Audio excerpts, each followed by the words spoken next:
तो students welcome to education India. तो इस वीडियो में हम डिस्कस करने वाले हैं कंपनी लॉ का चैप्टर नंबर 3 पार्ट 3, जिसके अंदर हम डिस्कस करेंगे। पार्ट 2 हमने डिस्कस कर लिया, पार्ट 1 हमने डिस्कस कर लिया, जिसके अंदर अब हम डिस्कस करेंगे conversion of private limited company into public company, conversion of public company into private company, conversion of OPCs into other companies, यानी प्राइवेट और पब्लिक दोनों में। तो इस जो ये हमारा पार्ट है, इस पार्ट का मेन थीम हमारा है कन्वर्जन्स। ठीक है, कन्वर्जन्स ऑफ कंपनी की, यानी एक कंपनी को अनदर कंपनी के रूप में हमको कन्वर्ट करना है, यानी उसको चेंज करना है। जैसे पब्लिक टू प्राइवेट करना है, प्राइवेट टू पब्लिक करना है, ओपीसी को दोनों में करना है, ठीक है, या दोनों को ओपीसी में करना है। कैसे कर सकते हैं, कौन कौन से हमें प्रोसीजर है जो हमें फॉलो करने पड़ते हैं, कौन से ऐसे प्रोसीजर्स हैं जो हमें फॉलो करने पड़ेंगे, तो इसको हम देखने वाले हैं।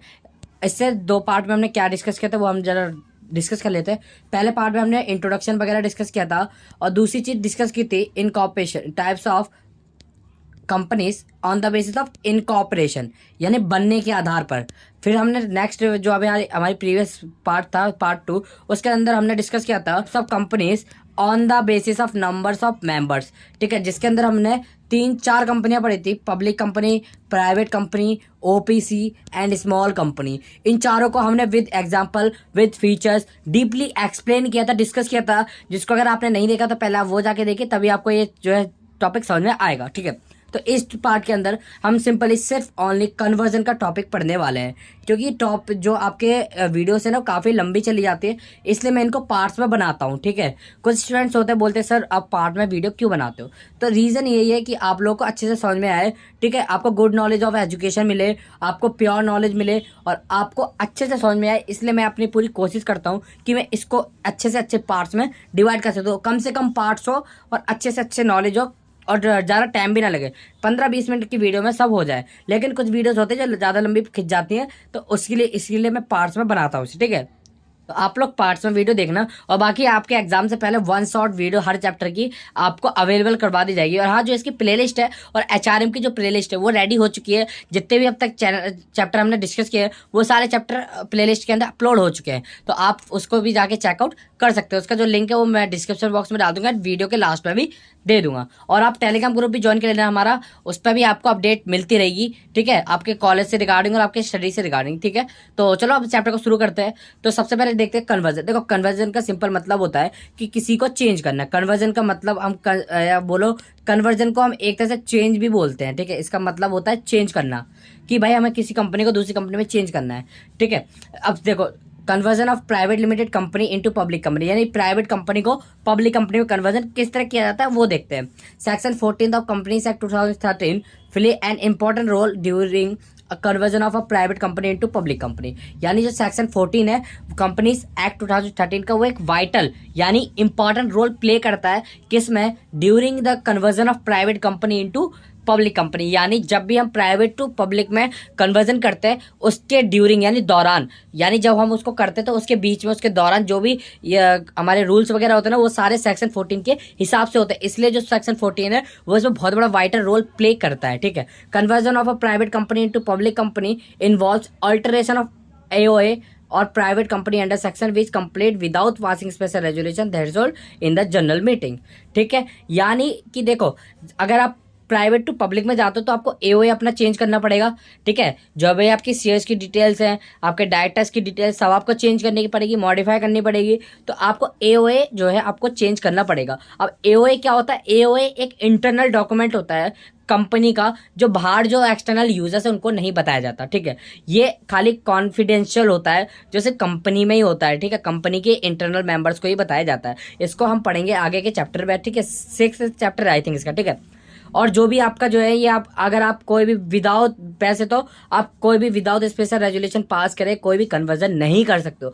किसी भी कंपनी में आप कन्वर्जन नहीं कर सकते हो जब तक आप एजीएम के अंदर या जनरल मीटिंग के अंदर कोई भी स्पेशल रेजोल्यूशन पास ना करो। आप बोलोगे स्पेशल रेजोल्यूशन क्या है और जनरल मीटिंग क्या है, देखो इनका भी एक सेपरेट चैप्टर है। इनको एक चैप्टर मीटिंग्स का आपका चैप्टर है, उसके अंदर हम डीपली डिस्कस करेंगे। ठीक है, स्पेशल रेजोल्यूशन एक ऐसा रेजोल्यूशन होता है जो स्पेशली रूप से जारी किया जाता है किसी जनरल मीटिंग्स पे। ठीक है, जनरल मीटिंग होती है 6 महीने में आई थिंक एक बार होती है, तो इसको भी हम आगे डिस्कस करेंगे डीपली। अब देखो 3 तरह से हम अपने कन्वर्जन को कर सकते हैं। पहला कन्वर्जन बाय डिफॉल्ट, दूसरा conversion by operation of law और private company to be deemed to public company, and third है कन्वर्जन बाय चॉइस। अब इनको डीपली डिस्कस करते हैं। पहला है conversion by default. Conversion by default का देखो, डिफॉल्ट का मतलब है आपने कोई गलती कर दी, ठीक है, या आपने इसमें कुछ ऐसा कर दिया जिससे भाई आपकी जो कंपनी है ना वो ऑटोमेटिकली क्या हो गई, ट्रांसफर हो गई, ठीक है, प्राइवेट कंपनी से पब्लिक कंपनी में अपने आप कन्वर्ट हो चुकी है। आपने कुछ ऐसे डिफॉल्ट कर दिया, ठीक है। जैसे आप कह सकते हो, अगर देखो जैसे आपको 2 मेंबर्स रखने थे, ठीक है, आपको 200 मेंबर्स लिमिट रखनी थी, बट आपने क्या किया, 201 कर लिए, ठीक है, 201 कर लिए। तो अब ये क्या, प्राइवेट कंपनी नहीं रही। क्यों? क्योंकि भाई ये जो है ना आपको 200 ही अलाउड थे आपकी प्राइवेट कंपनी में। अगर आप 200 से ऊपर गए तो ये पब्लिक कंपनी हो जाती है। तो आपने डिफॉल्ट कर दिया, या कुछ भी ऐसे एक्सेप्शंस है, प्रिविलेज है जो प्राइवेट कंपनी के नहीं है, वो आपने इंजॉय किया है, ठीक है। कोई भी फीचर है ऐसा जो आपने यूज़ किया बट वो प्राइवेट कंपनी का नहीं है, पब्लिक कंपनी है, किसी और कंपनी का, तो उसमें ऑटोमेटिकली वो कन्वर्ट हो जाएगा। आई थिंक आप लोगों को बात समझ में आई होगी, ठीक है। अब इसका दूसरा होता है conversion by operation of law private company to be deemed public company. जो मैंने अभी आपको ऑप्शन दिया वो मेंबर्स वाला कि आपके 200 होने चाहिए। अगर आपने 200 से ज़्यादा कर लिए तो मान लिया जाएगा कि ये पब्लिक कंपनी है। क्यों? क्योंकि आपने जो है ना इनको रूल्स ब्रेक किए हैं, और इससे आपको पता चलता है कि आपकी 200 लिमिट होती है, ठीक है। आप प्राइवेट की देखोगे तो 200 ही लिमिट होती है। अगर आप 200 से ज़्यादा जाओगे तो आपको मान लिया जाएगा deem to be a public company, ठीक है। आपको कंपनी को मान लिया जाएगा, डीम मतलब मानना, आपकी कंपनी को मान लिया जाएगा कि वो एक पब्लिक कंपनी है, ठीक है। अब इसका पहला पॉइंट है where not less than 25% paid of share capital of the private company is held by one or more corporate bodies. यानी जो शेयर का 25% है उससे कम, अगर देखो अगर 25% से ज़्यादा किसी भी कॉर्पोरेट बॉडी के पास आपके पास है, चाहे वो 2 भी हो सकते हैं, 3 भी हो सकते हैं, उनके पास अगर आपके 25% शेयर होल्डिंग है आपकी कंपनी की, तो ये मान लिया जाएगा कि यह आपकी पब्लिक कंपनी बन चुकी है, ठीक है। इसका देखो बी है where the average annual turnover. यानी एनुअल टर्नओवर का मतलब है कि जो भी आपका सालाना टर्नओवर आता है। टर्नओवर को हमने प्रीवियस वीडियो में डिस्कस किया था कि टर्नओवर होता क्या है। टर्नओवर आपकी सेल्स की एक एग्रीगेट वैल्यू होती है जिसपे आप सेल करते हो किसी भी गुड्स एंड सर्विसेज का, और एनुअल मतलब सालाना। तो आपको एनुअली जो भी आप टर्नओवर होती है वो लेस देन नहीं होनी चाहिए किसके, जो भी आपके 3 साल की कंसिक्यूटिव फाइनेंशियल ईयर्स में आपके प्रॉफिट आया या अमाउंट आया उससे कम नहीं होना चाहिए, उससे ज़्यादा ही होना चाहिए। यानी आपकी सालाना मान लो 25 लाख या 1 करोड़ आ गई, अब उससे कम नहीं आनी चाहिए। फिर उसके बाद 3 जो फाइनेंशियल ईयर में आपके आए हैं उससे ज़्यादा आनी चाहिए, उससे कम आपकी अमाउंट नहीं होनी चाहिए, वरना ये पब्लिक कंपनी मान ली जाएगी। Where the private company hold not less than 25% paid of share capital of public company. जहां पे जो प्राइवेट कंपनी है 25% से ऊपर की शेयर होल्डिंग करती है पब्लिक कंपनी की, तो वो मान लिया जाता है कि ये पब्लिक कंपनी बन चुकी है, ठीक है। Where the private company invites accept renew deposit from the public. देखो ये जो पॉइंट है ना इंपॉर्टेंट पॉइंट है। इससे ये देखो जो मैंने आपको बताया था कि जो प्राइवेट कंपनी है वो अपने शेयर्स के लिए, यानी शेयर्स के लिए पब्लिक को, जो भी आम पब्लिक है उसको इनवाइट नहीं कर सकते कि भाई तुम आओ हमारे कंपनी के शेयर परचेज करो, ठीक है, सब्सक्राइब करो, तो वो नहीं बुला सकती। तो ये जो है अगर आप बुलाते हो, कंपनी अगर इनवाइट करती है और एक्सेप्ट करती है किसी भी डिपॉजिट को या रिन्यूज करती है किसी भी डिपॉजिट को, तो वो मान लिया जाता है कि ये deem to be a public company, की ये पब्लिक कंपनी है, ठीक है। अगर आप कोई भी ऐसा फीचर है जो पब्लिक कंपनी के तो है बट प्राइवेट कंपनी के नहीं है, फिर भी आप इंजॉय कर रहे हो, तो मान लिया जाएगा कि ये आपकी पब्लिक कंपनी बन चुकी है। ये होता है एज पर द आपके वर्क के, ठीक है, यानी जो भी आपके ऑपरेशन ऑफ लॉ होता है, जो भी आप लॉ का काम करते हो, ठीक है। अब conversion by choice. Conversion by choice आपको क्या करना पड़ेगा, आरओसी में जाना पड़ेगा। सबसे पहले आपको क्या करना है, एक स्पेशल जनरल मीटिंग बुलानी है, ठीक है। अभी प्रोसीजर है उसको हम करेंगे, पहले देख लो कन्वर्जन बाय चॉइस। यानी आप चाहते हो कि भाई मैं प्राइवेट कंपनी से पब्लिक कंपनी में इसे कन्वर्ट करना चाहता हूँ, ठीक है। तो आपको नॉर्मली क्या करना पड़ेगा, आपको अल्टरेशन करना पड़ेगा एओए को। यानी आपको एओए को, यानी आर्टिकल ऑफ एसोसिएशन, ठीक है, article of association is the internal document of a company, ठीक है। तो ये जो एक इंटरनल डॉक्यूमेंट होता है जिसको हम आगे डिस्कस करेंगे। तो एओए को यानी आर्टिकल ऑफ एसोसिएशन, इसको आपने कंपनी लॉ बिजनेस लॉ में आपने पढ़ा होगा, बिजनेस स्टडीज में, ठीक है, 11th-12th में है ये। तो इसमें को आपको चेंज करना पड़ेगा, रिक्वायर्ड है कि आपको इस पे ऑल्टरेशन करना पड़ेगा। ऑल्टरेशन का मतलब उसे चेंज करना, ठीक है, एंड स्पेशल रेजोल्यूशन पास करना पड़ेगा इन जनरल मीटिंग, तभी आप कन्वर्जन बाय चॉइस कर सकते हो, ठीक है। ये तो था कन्वर्जन की किस तरह होते हैं। अब होता है प्रोसीजर कि भाई आप किस तरह करोगे, ठीक है, क्या क्या स्टेप्स है, क्या क्या प्रोसीजर है जो आपको यहाँ पे ध्यान रखने वाली है, जिससे आप इसको कन्वर्ट कर सकते हो। पहला, कॉलिंग ऑफ बोर्ड मीटिंग्स, यानी आपको एक बोर्ड मीटिंग बुलानी है, ठीक है, जिसमें आपके डायरेक्टर सारे आएंगे। फिर आप उसमें प्रस्ताव रखोगे कि भाई हमें अपनी कंपनी का कन्वर्जन करना है तो आप उनसे वोटिंग लोगे, ठीक है। अगर वो लोग सहमत है फिर देन आप एक स्पेशल रेजोल्यूशन पास कर दोगे। Notice shall be issued with the provision, यानी जो नोटिस आएगा वो भी शैल बी इशूड होने चाहिए इस प्रोविजन के अकॉर्डिंग। एजेंडा यहाँ पे होता है, क्या होता है, pass a board meeting to get approval of director of conversion, ठीक है। आपको अप्रूवल लेना पड़ेगा सभी डायरेक्टर से कि भाई हम कंपनी का ऑल्टरेशन करना चाहते हैं, क्या आप लोग सब इससे सहमत हैं। फिर आपको एओए को ऑल्टर करना पड़ेगा, फिर देन आपको टू गेट अप्रूवल, आपको आपने अभी डायरेक्टर से अप्रूवल लिया है, फिर देन आपको अप्रूवल ऑफ शेयर होल्डर्स करना पड़ेगा, यानी शेयर होल्डर से भी आपको अप्रूवल लेना पड़ेगा।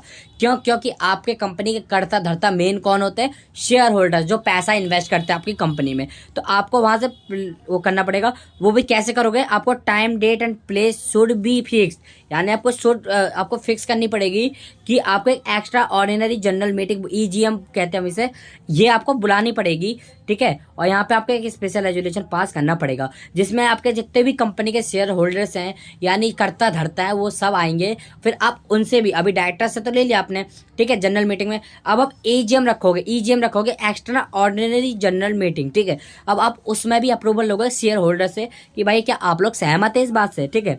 According to section 102/1 of Companies Act 2013 to approve notice of AGM along with agenda explanatory statement, यानी आपको एक नोटिस भी देना पड़ेगा जनरल मीटिंग में और आपको बताना पड़ेगा, उनको एक्सप्लेन करना पड़ेगा आपका जो एजेंडा है, जो भी आपने मान लो कुछ रखा है, ठीक है, कि आपने ये रखा है कि आपको ये पता है, तो आप उनको सब बता दोगे कि आप क्यों इसको कन्वर्जन करना चाहते हो, ठीक है। अगर वो लोग सहमत है तो वो अपना वोट देंगे, ठीक है। और अगर आपकी वोटिंग जो है 75 से ऊपर जाती है तो आपकी जो कन्वर्जन आप कर सकते हो कंपनी का, ठीक है। फिर देन आपको इश्यू ऑफ ईजीएम नोटिस, आपको ईजीएम नोटिस इशू करना पड़ेगा, ठीक है।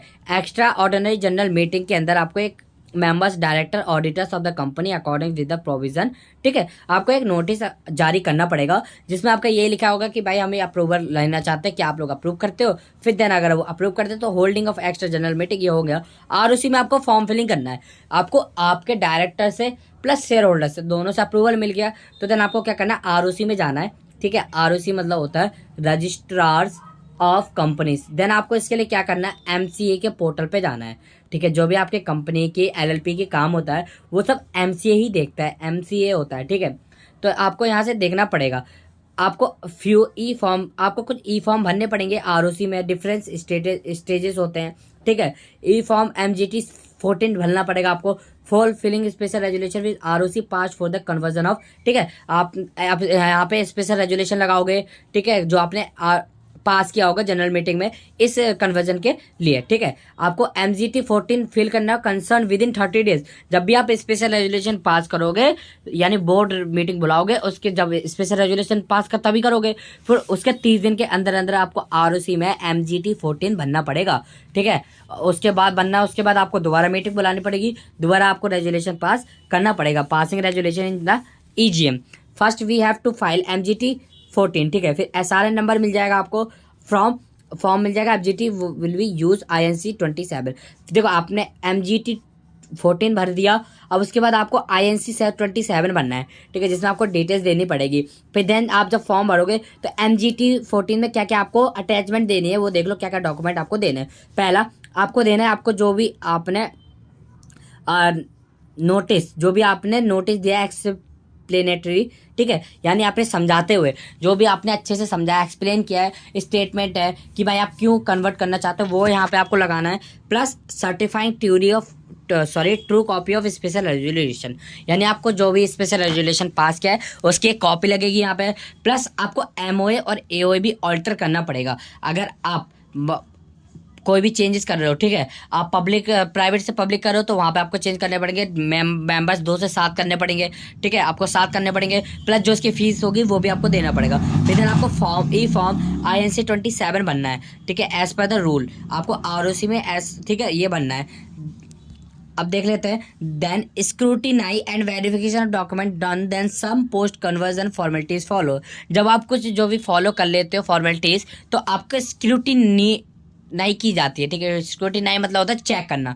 वेरिफिकेशन ऑफ डॉक्यूमेंट, आपने जो डॉक्यूमेंट लगाए हैं, यानी जो आपने बोर्ड मीटिंग का स्पेशल रेजोल्यूशन लगाया है, ईजीएम नोटिस लगाया है, ठीक है, आपने एमओए और एओए लगाया ऑल्टर, तो उनको चेक किया जाएगा कि भाई वो ऑल्टर है या नहीं, यानी वो जो आपने डॉक्यूमेंट दिए वो वेरीफाई है, ठीक है या नहीं, वो यहाँ पे चेक किया जाएगा। फिर कुछ फॉर्मेलिटी के बाद, ठीक है, intimate all concern authorities like excise sales, फिर वो क्या करेंगे, एक्साइज एंड सेल्स टैक्स से इंडिकेट करेंगे, ठीक है, बातचीत करेंगे कि ये ऐसी ऐसी बात है। अरेंज न्यू पैन कार्ड, फिर वो आपके लिए new PAN card, new bank update, new stationery with name of the company board contain name limited, फिर आपके जो एक सर्टिफिकेट आएगा जिसके अंदर आपको लिमिटेड वर्ड जोड़ दिया जाएगा, क्योंकि जो भी आपकी प्राइवेट कंपनी होती है उसमें प्राइवेट लिमिटेड लिखा रहता है, तो आपके नाम में भी डिफ्रेंशिएट हो सकता है, ठीक है। Then newly adopted AOA MOA मिल जाएगा आपको, और आपकी जो पेड अप शेयर कैपिटल है वो आपको 5 लाख करनी पड़ेगी, एंड आपको डायरेक्टर्स में भी इंक्रीमेंट करनी पड़ेगी, मेंबर्स में भी इंक्रीमेंट करनी पड़ेगी। तो इस तरह से आप private company to public company में ट्रांसफर यानी कन्वर्जन